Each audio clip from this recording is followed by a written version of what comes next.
Você sabia que existe uma maldição nos pés? A quebra da maldição dos pés. Ué, mas se tiver com a maldição nos pés aí, não é mais fácil calçar os pés com a preparação do Evangelho da Paz? Que é a completude do Evangelho, a armadura de Deus, a nova vida em Cristo? As ferramentas estão disponibilizadas para nós, para o bom combate, né? Foi isso que Paulo disse: combati o bom combate, terminei a carreira e guardei a fé. Mas nós sabemos que todo esse sensacionalismo é para fazer aquilo que o apóstolo Pedro disse que muitos fariam. Movidos por avareza, fariam comércio das pessoas com palavras fictícias. E utilizam às vezes textos, ou na realidade versículos, totalmente fora dos seus contextos. Por exemplo, aqui em Deuteronômio capítulo 5, verso 9, diz assim: que visito a iniquidade dos pais nos filhos até a terceira e quarta geração daqueles que me aborrecem. Aqui é a repetição dos 10 mandamentos. Nós estávamos aqui na vigência da lei, e o Senhor vai dizendo lá em Deuteronômio 28 e 29, se atentamente ouvires a voz do Senhor teu Deus, tendo cuidado de guardar todos os seus preceitos, bendito serás ao entrares, bendito ao saíres, se não, maldito ao entrares e maldito ao saíres. O apóstolo Paulo escrevendo, aliás, Lucas, né, relatando o que Paulo disse, ali em Atos capítulo 13, verso 38 e 39, ele diz que por tudo aquilo que nunca poderíamos ser justificados diante de Deus, obedecendo aos 613 mandamentos, não são só os 10 mandamentos, que seria impossível, que isso nos era prejudicial por meio das suas ordenanças, não pela lei, porque é boa, perfeita, o mandamento justo, perfeito, agradável, mas o problema é que nós somos carnais, corrompidos. Então Paulo disse assim, nunca poderíamos cumprir, e Tiago diz que aquele que não guardar os preceitos da lei, então torna-se-ia maldito. Agora, como nós podemos enumerar isso? Como é que nós podemos dimensionar qual foi o antepassado nosso que pecou, que transgrediu, que não, ou as 1000 gerações, a terceira e quarta geração? Por isso que tem locais de culto que cometem esses tipos aí de heresias, né, que abraçam árvores genealógicas, consultam antepassados, parece uma espécie de espiritismo dentro da igreja evangélica, distorcendo completamente os textos bíblicos. Agora, a questão importante aqui é, se uma pessoa não se converte a Cristo, porque Jesus diz, aquele que crê em mim não é condenado, mas o que não crê, aquele que crê não é condenado, mas aquele que não crê já está condenado, porquanto não crê no sacrifício salvífico do próprio Deus encarnado na cruz do Calvário, essa pessoa permanece condenada. Então ela pode passar por toda e qualquer campanha de quebra de maldição, de porta aberta, de porta fechada, do sal grosso, né? A pessoa parece que é churrasco, né? Você não é churrasco, meu amigo, para você passar em sal grosso. Então, se a pessoa não se converte, ela permanece morta, ela permanece em direção à ira de Deus.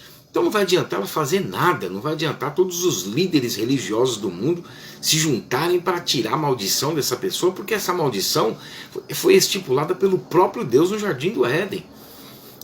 No dia em que dela comerdes, certamente morrerás. É o catara, é a maldição do próprio Deus. Só que o próprio Deus removeu isso, sendo ele próprio o sacrifício e trazendo sobre si mesmo essa maldição. Por isso que diz, o castigo da maldição, e que hoje nos traz a paz, porque nós temos paz com Deus por meio de Cristo, estava sobre ele. Agora, se a pessoa se converte, acontece isso com ela. Ela passa da morte para a vida, João 5,24. Ela é transportada do império das trevas, da condenação, para o reino do Filho do seu amor. Por isso que diz que nenhuma maldição, nenhuma condenação há para os que estão em Cristo Jesus. Colossenses capítulo 1, verso 13. Romanos 8,1. Ela é vivificada, porque nós estávamos mortos em delitos e pecados e ele nos vivificou. Ela é justificada, justificados, pois mediante a fé nós temos paz com Deus, Romanos 5,1. ela é purificada dos pecados, porque isso é a regeneração por conta, a partir do momento que ouvimos a mensagem do Evangelho e cremos, nós fomos selados com o Espírito Santo da promessa, então nós somos purificados pela obediência à palavra de Deus, porque Jesus diz em João 15:3 que nós estamos limpos pela palavra que nós temos ouvido, a palavra de Cristo, purificados a alma, purificada a nossa alma pela obediência à verdade, 1 Pedro 1:22, o maligno não toca naquele que nasceu de Deus, por intermédio da regeneração e de crer na mensagem do Evangelho, 1 João 5:18, então nós somos, e a Bíblia diz em João 1:12, que a todos quantos o receberam, deu-lhes o poder de serem feitos filhos de Deus. Ora, eu sou filho de Deus, eu estou no reino de Deus, qual maldição existe sobre a minha vida? Agora, para eles o sacrifício de Cristo não é importante. O sacrifício de Cristo foi a plenitude dos tempos que nos transportou do império das trevas para o reino de Deus. Nós estávamos destituídos, destinados à ira de Deus, à condenação eterna, e por graça nós fomos salvos. Mas para eles não está bom. Eles querem instaurar as suas campanhas. Teve um tal de um bispo aí que disse que foi expulsar um demônio, mas nem o nome de Jesus resolveu. Então ele se revoltou e expulsou o demônio. Com que poder esse infeliz expulsou o demônio? Se a Bíblia diz em Filipenses capítulo 2, versos 10 e 11, que ao nome de Jesus vai se dobrar todo o joelho no céu, na terra e debaixo da terra. Anjos, homens e demônios, e toda língua vai confessar que Jesus Cristo é o Senhor, para a glória de Deus Pai. A palavra diz que nós temos problemas na vida, e isso não altera a nossa filiação de filho de Deus, de filhos de Deus.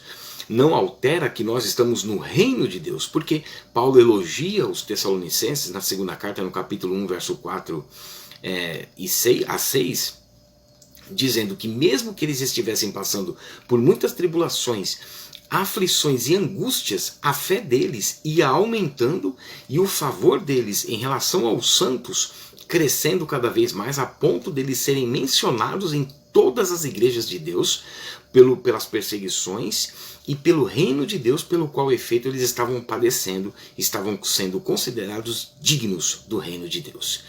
Porque mesmo assim não estavam negando a fé nem negligenciando a sua salvação. Então, veja, nós temos problemas. Jesus disse que em João 16:33, que nós no mundo teríamos aflições, dificuldades, problemas financeiros, problemas de saúde, problemas na família, mas mesmo assim nós deveríamos ter bom ânimo, porque ele venceu o mundo, então nós também venceremos. Esta é a vitória que vence o mundo, a nossa fé. E quem é o vencedor senão aquele que, mesmo em meio a todas as pressões que suportamos, crê que Jesus é o Filho de Deus e o sacrifício que nos livra da condenação, da morte e da ira de Deus eterna. Amém? Deus abençoe.